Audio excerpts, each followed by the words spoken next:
Back to my channel. ನಾನು ಶ್ರುತಿ. ಸ್ನೇಹಿತರೆ, ಇವತ್ತು ಒಂದು ಅಥೆಂಟಿಕ್ ಆಗಿರುವಂತ ಒಂದು ಕೊಬ್ಬರಿ ಚಟ್ನಿ ಪುಡಿ ರೆಸಿಪಿನ ನಾನು ಇವತ್ತು ನಿಮ್ ಜೊತೆ ಶೇರ್ ಮಾಡ್ತಾ ಇದ್ದೀನಿ. ಕೊಬ್ಬರಿ ಚಟ್ನಿ ಪುಡಿನ ಇದ್ರಲ್ಲಿ ಏನು ಸ್ಪೆಷಲ್ ಇದೆ ಅಂತ ಕೇಳ್ತಾ ಇದ್ದೀರಾ. ಸಾಮಾನ್ಯವಾಗಿ ನಾವು ಮನೆಯಲ್ಲಿ ಮಾಡೋದು ಕೊಬ್ಬರಿ ಚಟ್ನಿ ಪುಡಿ. ಅದೇನಾಗುತ್ತೆ ಅಂತ ಅಂದ್ರೆ ಕೊಬ್ಬರಿ ಚಟ್ನಿ ಪುಡಿ ಮಾಡಿಟ್ಟು ಸುಮಾರು ಒಂದು 15 ದಿನ ಆಗಿದ ತಕ್ಷಣನೇ ಸಮ್ ಸ್ಮೆಲ್ ಬರೋದಕ್ಕೆ ಸ್ಟಾರ್ಟ್ ಆಗುತ್ತೆ. ಬಿಕಾಸ್ ನಾವು ಅದರಲ್ಲಿ ಒಣ ಕೊಬ್ಬರಿನ ಯೂಸ್ ಮಾಡಿರೋದ್ರಿಂದ ತುಂಬಾ ದಿನ ಅದು ಬಾಳಿಕೆ ಬರೋದಿಲ್ಲ, ಯೂಸ್ ಮಾಡೋದಕ್ಕೆ ಆಗೋದಿಲ್ಲ.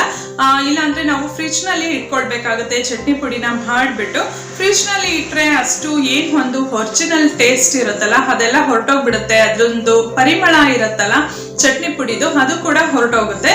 ಸೊ ನಾನಿವತ್ತು ಹಾಗೆ ಹೊರಗಡೆನೆ ಸ್ಟೋರ್ ಮಾಡಿ ಸುಮಾರು 1 ವರ್ಷ ಇಟ್ಟರು ಕೂಡ ನಾನು ಮಾಡುವಂತ ಮೆಥಡ್ ಅಲ್ಲಿ ಈ ಚಟ್ನಿ ಪುಡಿ ಹಾಳಾಗೋದಿಲ್ಲ. ಬಿಕಾಸ್ ನಾನು ಸ್ವಂತ ಟ್ರಯಲ್ ಮಾಡಿ ನಂತರ ನಾನು ನಿಮ್ಗೆ ಈ ಒಂದು ರೆಸಿಪಿನ ಶೇರ್ ಮಾಡ್ತಾ ಇರೋದು. ಸುಮ್ಮನೆ ಹಾಗೆ ಒಂದು ಅಸಂಪ್ಷನ್ ಮೇಲೆ ನಾನು ಈ ರೆಸಿಪಿನ ಶೇರ್ ಮಾಡ್ತಾ ಇಲ್ಲ. ತುಂಬಾನೇ ಫ್ರೆಶ್ ಆಗೂ ಇರುತ್ತೆ. ನಾವು ಹೇಗೆ ಒಂದು ಚಟ್ನಿ ಪುಡಿ ಮಾಡಿರ್ತೀವೋ ಅದೇ ಟೇಸ್ಟು, ಅದೇ ಒಂದು ಒರಿಜಿನಲ್ ಪರಿಮಳ ಕೂಡ ಇರುತ್ತೆ. ಒಂದು ಚೂರು ಹಾಳಾಗೋದಿಲ್ಲ. ಸಾಮಾನ್ಯವಾಗಿ ನಮ್ಮ ಫ್ಯಾಮಿಲಿ ಮೆಂಬರ್ಸ್ ಏನಾದ್ರು ಹೊರಗಡೆ ಏನಾದ್ರು ಇದ್ರೆ, ಬೇರೆ ಸ್ಟೇಟ್ ಅಲ್ಲಿ ಆಗಿರ್ಬೋದು ಅಥವಾ ಬೇರೆ ಕಂಟ್ರಿನಲ್ಲಿ ಏನಾದ್ರು ಇದ್ರೆ ಯೂಶಲ್ ಆಗಿ ನಾವು ಚಟ್ನಿ ಪುಡಿ, ಉಪ್ಪಿನಕಾಯಿ, ಸಾಂಬಾರ್ ಪೌಡರ್, ಪುಳಿಯೋಗರೆ ಗೊಜ್ಜು ಈ ತರದನ್ನೆಲ್ಲ ಕೊಟ್ಟು ಕಳಿಸ್ತೀವಿ. ಬಿಕಾಸ್ ಚಪಾತಿ, ರೊಟ್ಟಿ ಇದಕ್ಕೆಲ್ಲ ಏನಾದ್ರು ನೆಂಚ್ಕೊಳ್ಳೋದಕ್ಕೆ ಏನಾದ್ರು ಮಾಡದೇ ಇದ್ದಾಗ ಚಟ್ನಿ ಪುಡಿನ ನೆಂಚ್ಕೊಂಡು ತಿನ್ಬೋದು ಅಂತ ನಾವು ಅದನ್ನ ಕೊಟ್ಟು ಕಳಿಸ್ತೀವಿ. ಬಟ್ ಆದ್ರೆ ಅದನ್ನ ಕೊಟ್ಟು ಕಳಿಸಿದಾಗ ಅದು ಜಾಸ್ತಿ ದಿನ ಇರೋದಿಲ್ಲ. ವಿತಿನ್ 1 ಮಂತ್ ಅಲ್ಲಿ ಈ ತರ ಚಟ್ನಿ ಪುಡಿಗಳನ್ನೆಲ್ಲ ಕ್ಲೋಸ್ ಮಾಡ್ಬೇಕಾಗತ್ತೆ. ಸೊ ಇವತ್ತು ನಾನು ತೋರಿಸ್ತಾ ಇರೋಂತ ಮೆಥಡ್, ಚಟ್ನಿ ಪುಡಿ ಮೆಥಡ್ ನೀವು ಫಾಲೋ ಮಾಡಿದ್ರೆ ಇದನ್ನ 1 ವರ್ಷದ ತನಕ ಉಪಯೋಗಿಸ್ಕೊಂಡು ಯೂಸ್ ಮಾಡ್ಬೋದು. ಸೊ ಬನ್ನಿ, ಹಾಗಿದ್ರೆ ತಡ ಮಾಡದೆ ಯಾವ ರೀತಿಯಾಗಿ ಮಾಡೋದು ಅಂತ ನೋಡೋಣ. ಮೊದಲನೇದಾಗಿ ಒಣ ಕೊಬ್ಬರಿನ ತುರ್ಕೊಳ್ತಾ ಇದ್ದೀನಿ. ಇಲ್ಲಿ ನಾನು ಸುಮಾರು 1.5 ಕೊಬ್ಬರಿಯಷ್ಟು ತಗೊಂಡಿದ್ದೀನಿ. ಅಂದ್ರೆ ಒಂದು ಫುಲ್ ರೌಂಡ್ ಕೊಬ್ಬರಿ ಮತ್ತೆ ಅರ್ಧ ಭಾಗ 1.5 ಅಷ್ಟು ಕೊಬ್ಬರಿನ ತಗೊಂಡು ಈ ತರ ದೊಡ್ಡ ಕಣ್ಣಿರುವಂತ ಜಾಲರಿಯಲ್ಲಿ ತುರ್ಕೊಳ್ತಾ ಇದ್ದೀನಿ.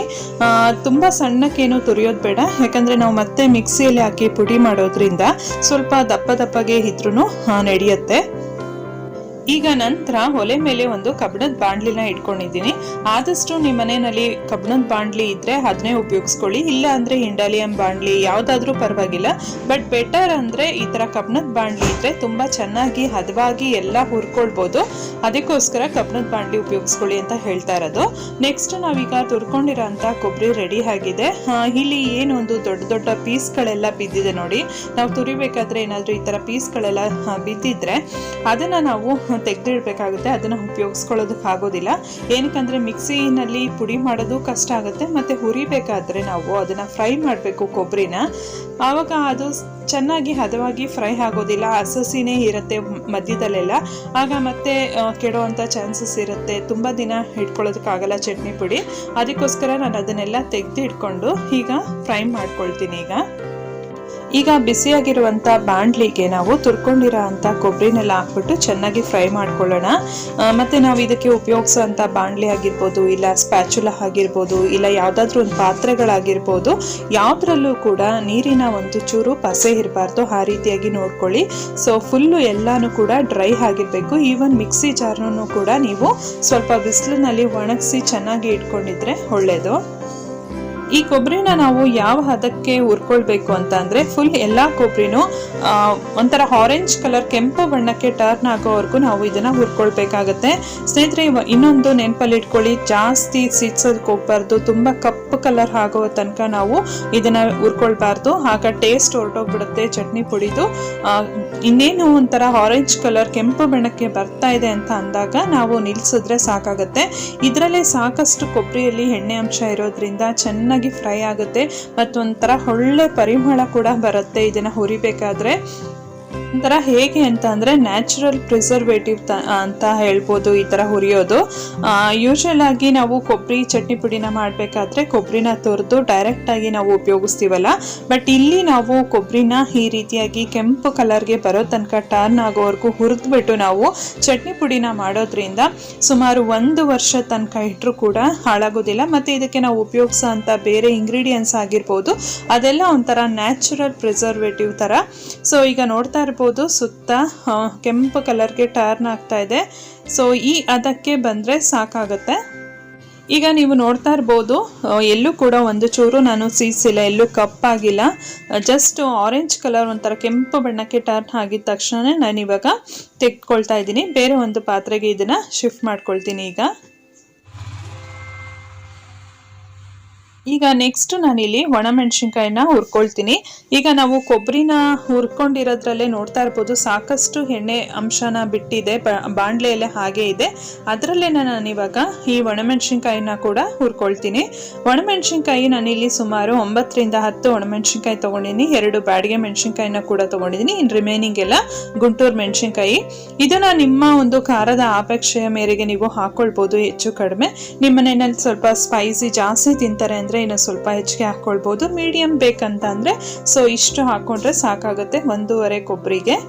ಈಗ ಇದನ್ನು ಅಷ್ಟೇ ತುಂಬ ಯಾವುದನ್ನು ಕೂಡ ಸೇರ್ಸೋದಕ್ಕೆ ಹೋಗಬಾರ್ದು. ಒಂಥರ ಹದವಾಗಿ ನಾವು ಎಲ್ಲನೂ ಕೂಡ ಚೆನ್ನಾಗಿ ಹುರ್ಕೊಳ್ಬೇಕು. ಈಗ ಇದು ಕೂಡ ಚೆನ್ನಾಗಿ ಹದವಾಗಿ ಹುರ್ಕೊಂಡಿದ್ದೀನಿ, ನೋಡ್ತಾ ಇರ್ಬೋದು. ಇದನ್ನು ಕೂಡ ಈಗ ಇನ್ನೊಂದು ಪಾತ್ರೆಗೆ ಶಿಫ್ಟ್ ಮಾಡ್ಕೊಳ್ತೀನಿ.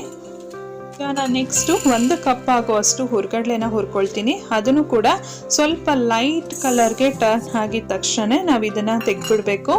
ನಾನು ಆಗಲೇ ಹೇಳ್ದಾಗೆ ಯಾವ ಒಂದು ಪದಾರ್ಥಗಳನ್ನ ಕೂಡ ಸಿಡ್ಸೋದಕ್ಕೆ ಹೋಗ್ಬಾರ್ದು, ಆಗ ಟೇಸ್ಟ್ ಹಾಳಾಗುವಂಥ ಚಾನ್ಸಸ್ ಇರುತ್ತೆ. ಮತ್ತು ಇನ್ನು ಕೆಲವ್ರಿಗೆ ತುಂಬ ಡೌಟ್ ಬರ್ಬೋದು, ಇದೇನಿದು ಎಲ್ಲ ಕೂಡ ಹುರಿತಾ ಇದ್ದಾರಲ್ಲ, ಈ ಥರ ಟೇಸ್ಟ್ ಚೆನ್ನಾಗಿರುತ್ತಾ ಅಂತ. ಖಂಡಿತವಾಗ್ಲೂ ಟೇಸ್ಟು ತುಂಬಾ ಚೆನ್ನಾಗಿರುತ್ತೆ. ನಾವು ಹಸಿಯಾಗಿ ಹಾಕ್ಬಿಟ್ಟು ಚಟ್ನಿ ಪುಡಿನ ಮಾಡಿದ್ರೆ ಅದೇ ಒಂಥರ ಟೇಸ್ಟ್ ಇರುತ್ತೆ. ಈ ಥರ ಮಾಡಿದ್ರೆ ಇನ್ನೂ ಟೇಸ್ಟ್ ಚೆನ್ನಾಗಿರುತ್ತೆ. ಒಂದ್ಸಲ ಟ್ರೈ ಮಾಡಿ ನೋಡಿ. ನಮ್ಮ ಒಂದು ಹಳೆ ಕಾಲದಲ್ಲೆಲ್ಲ ತುಂಬ ದಿನ ಸ್ಟೋರ್ ಮಾಡಿ ಇಟ್ಕೊಳ್ಬೇಕು ಅಂತ ಅಂದರೆ ಚಟ್ನಿ ಪುಡಿನ ಈ ರೀತಿಯಾಗಿ ಮಾಡ್ತಾಯಿದ್ರು. ನಿಮ್ಮ ಹಿರಿಯರನ್ನ ಕೇಳಿದ್ರೆ ಗೊತ್ತಾಗುತ್ತೆ. ಸೊ ಇದನ್ನು ಕೂಡ ನಾನು ಸ್ವಲ್ಪ ಕೆಂಪು ಬಣ್ಣ ಬರೋವರೆಗೂ ಹುರ್ಕೊಳ್ತೀನಿ. ಈಗ ನೆಕ್ಸ್ಟ್ ನಾನು 1 ಕಪ್ಗಿಂತ ಸ್ವಲ್ಪ ಕಡಿಮೆ ಇದೆ, ಇಲ್ಲಿ 3/4 ಕಪ್ ಅಂತ ಹೇಳ್ಬೋದು, ಧನಿಯಾ ಕೂಡ ಹುರ್ಕೊಳ್ತಾ ಇದ್ದೀನಿ, ಸಾಂಬಾರ್ ಬೀಜನ. ಇದನ್ನು ಅಷ್ಟೇ ಒಳ್ಳೆ ಫ್ರಾಗ್ರೆನ್ಸ್ ಬರಬೇಕು, ಅಲ್ಲಿವರೆಗೂ ಇದನ್ನು ನಾವು ಚೆನ್ನಾಗಿ ಹುರ್ಕೊಳ್ಬೇಕು. ಸ್ನೇಹಿತರೆ, ನೀವು ಒಂದು ಗಮನದಲ್ಲಿ ಇಟ್ಕೊಳ್ಳಿ, ಇದಕ್ಕೆ ಯಾವುದಕ್ಕೂ ಕೂಡ ಎಣ್ಣೆ ಹಾಕಬಾರ್ದು. ಎಣ್ಣೆ ಹಾಕೋದ್ರಿಂದ ಏನಾಗುತ್ತೆ ಅಂದರೆ ಅದನ್ನು ತುಂಬ ದಿನ ನೀವು ಸ್ಟೋರ್ ಮಾಡಿ ಇಟ್ಕೊಳ್ಳೋಕ್ಕಾಗೋದಿಲ್ಲ. ಅದೊಂಥರ ಸ್ಮೆಲ್ ಬಂದುಬಿಡುತ್ತೆ ಎಣ್ಣೆ ಹಾಕಿದ್ರೆ. ನ್ಯಾಚುರಲ್ ಆಗಿ ಕೊಬ್ಬರಿಯಲ್ಲೇ ಎಣ್ಣೆ ಅಂಶ ಇರೋದ್ರಿಂದ ಅದರಲ್ಲೇ ಸಾಕು. ಈಗ ನೋಡ್ತಾ ಇರ್ಬೋದು ಎಲ್ಲ ಕೂಡ ನಾನು ಡ್ರೈ ರೋಸ್ಟ್ ಮಾಡ್ತಾ ಇದ್ದೀನಿ, ಎಲ್ಲೂ ಕೂಡ ನಾನು ಆಯಿಲ್ನ ಯೂಸ್ ಮಾಡಿಲ್ಲ. ಈಗ ನೆಕ್ಸ್ಟು ಒಂದು 3 ಕಡ್ಡಿಯಷ್ಟು ನಾನು ಕರಿಬೇವನ್ನ ಕೂಡ ಹಾಕೊಳ್ತಾ ಇದ್ದೀನಿ. ಕರಿಬೇವು ಎಲ್ತಿಗೂ ಒಳ್ಳೆಯದು, ಮತ್ತು ಅದರದ್ದು ಅಷ್ಟೇ ಒಂದು ಟೇಸ್ಟ್ ಕೊಡುತ್ತೆ ಚಟ್ನಿ ಪುಡಿಗೆ. ಒಂದು 3 ಕಡ್ಡಿಯಷ್ಟು ನಾನು ಇಲ್ಲಿ ಕರಿಬೇವನ್ನ ಹಾಕೊಳ್ತಾ ಇದ್ದೀನಿ. ಇದನ್ನು ಅಷ್ಟೇ ಅದರಲ್ಲಿರೋ ಅಂಥ ಒಂದು ತೇವಾಂಶ ಏನಿರುತ್ತಲ್ಲ, ಮಾಯ್ಶ್ಚರೈಸರು, ಅದೆಲ್ಲ ಕಂಪ್ಲೀಟಾಗಿ ಹೋಗಬೇಕು. ಅಲ್ಲಿವರೆಗೂ ಇದನ್ನು ಚೆನ್ನಾಗಿ ಗರ್ಗರಿ ಆಗಬೇಕು, ಅಲ್ಲಿವರೆಗೂ ನಾವು ಇದನ್ನು ಹುರ್ಕೊಳ್ಬೇಕು. ಈಗ ಆಗಿದೆ, ಇದನ್ನು ಕೂಡ ತೆಗೆದಿಟ್ಕೊಳ್ತಾ ಇದ್ದೀನಿ. ಇದೆಲ್ಲ ನಾವು ಇವಾಗ ಏನೆಲ್ಲ ಫ್ರೈ ಮಾಡ್ಕೊಂಡಿರ್ತೀವಲ್ಲ, ಇದೆಲ್ಲ ತಣ್ಣಗಾಗೋದಕ್ಕೆ ಬಿಡಬೇಕು. ಕಂಪ್ಲೀಟಾಗಿ ಕೂಲ್ ಆಗಬೇಕು ನ್ಯಾಚುರಲ್ ಆಗಿ. ಇದನ್ನು ಯಾವುದೇ ಕಾರಣಕ್ಕೂ ಫ್ಯಾನ್ ಕೆಳಗಡೆ ಬೇಗ ಹಾರಲಿ ಅಂತ ಹೇಳೋದು, ಆ ರೀತಿಯಾಗಿ ಮಾಡೋದು ಬೇಡ.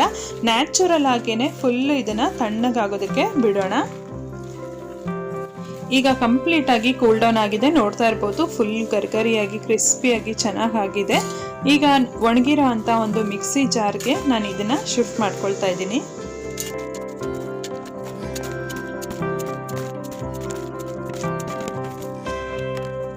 ಈಗ ನೆಕ್ಸ್ಟು ರುಚಿಗೆ ತಕ್ಕಷ್ಟು ಉಪ್ಪನ್ನ ಹಾಕ್ಕೊಳ್ತಾ ಇದ್ದೀನಿ. ಉಪ್ಪು ಈ ಚಟ್ನಿ ಪುಡಿಗೆ ಜಾಸ್ತಿ ಇಡಿಸೋದಿಲ್ಲ, ನೋಡ್ಕೊಂಡು ಹಾಕ್ಕೊಳ್ಬೇಕಾಗತ್ತೆ. ಬೇಕಾದರೆ ನಾವು ಮಿಕ್ಸಿನ ಮಾಡ್ಕೊಳ್ತಾ ಟೇಸ್ಟ್ ನೋಡ್ತಾ ಬೇಕಾದರೆ ಇನ್ನೂ ಆ್ಯಡ್ ಮಾಡ್ಕೊಳ್ಬೋದು. ಈಗ ನಾನು ಸುಮಾರು 1.5 ಸ್ಪೂನಷ್ಟು ಪುಡಿ ಬೆಲ್ಲನ ಉಪಯೋಗಿಸ್ಕೊಳ್ತಾ ಇದ್ದೀನಿ. ಬೆಲ್ಲ ಇದು ಆಪ್ಷನಲ್ಲು, ತುಂಬ ಚೆನ್ನಾಗಿರುತ್ತೆ, ಹಾಕ್ಕೊಳ್ಳಿ, ಒಂದ್ಸಲ ಟೇಸ್ಟ್ ಮಾಡಿ. ಇಲ್ಲ ನಿಮ್ಗೆ ಇಷ್ಟನೇ ಇಲ್ಲ ಅಂದರೆ ಅದನ್ನು ನೀವು ಸ್ಕಿಪ್ ಮಾಡ್ಬೋದು. ನೆಕ್ಸ್ಟು ಹುಣಸೆಹಣ್ಣು, ಒಂದು ಕಾಲು ಹೊಂಡೆಯಷ್ಟು ನಾನು ಹುಣಸೆಹಣ್ಣು ಹಾಕ್ಕೊಂಡಿದ್ದೀನಿ. ಈಗ ನಾನು ಇದನ್ನು ಫುಲ್ಲು ತರ್ತರಿಯಾಗಿ ಮಿಕ್ಸಿ ಮಾಡ್ಕೊಂಡು ಬರ್ತೀನಿ. ಈಗ ಚಟ್ನಿ ಪುಡಿ ರೆಡಿ ಆಗಿದೆ, ನೋಡ್ತಾ ಇರ್ಬೋದು. ತುಂಬ ನುಣ್ಣಕ್ಕೂ ಬೇಡ, ತುಂಬ ತರ್ತರಿ ಹಾಗೂ ಬೇಡ.